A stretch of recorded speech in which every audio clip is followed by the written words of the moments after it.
اکثر social media پر یہ سوال ہوتا ہے کہ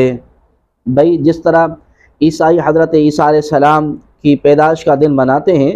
اسی طرح آپ لوگ 12 ربیع الاول کے دن حضور علیہ السلام کا یوم ولادت مناتے ہیں، لہذا یہ عیسائیوں کی رسم ہے۔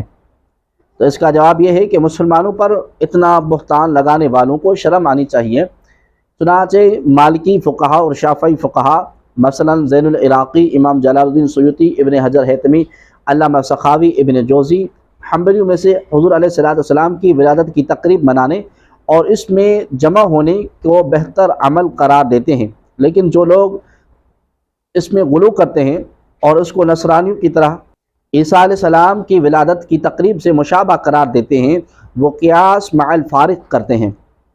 اور غلط مثال دیتے ہیں،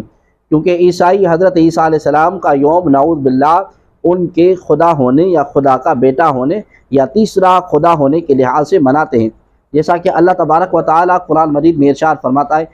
کہ بے شک کفر کیا ان لوگوں نے جنہوں نے کہا اللہ تعالیٰ تین میں تیسرا ہے۔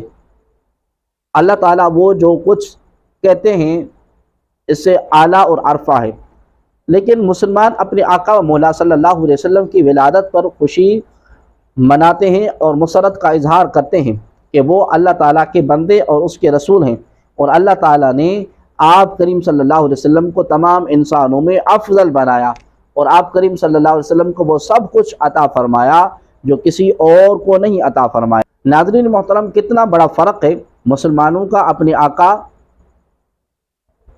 حضور علیہ السلام کا یوم ولادت منانے اور عیسائیوں کا حضرت عیسیٰ علیہ السلام کے پیدائش کا دن منانے میں۔ وہ خدا کا بیٹا مان کر مناتے ہیں اور ہم مسلمان اللہ تبارک و تعالیٰ کا بندہ، رسول اور محبوب مان کر مناتے ہیں۔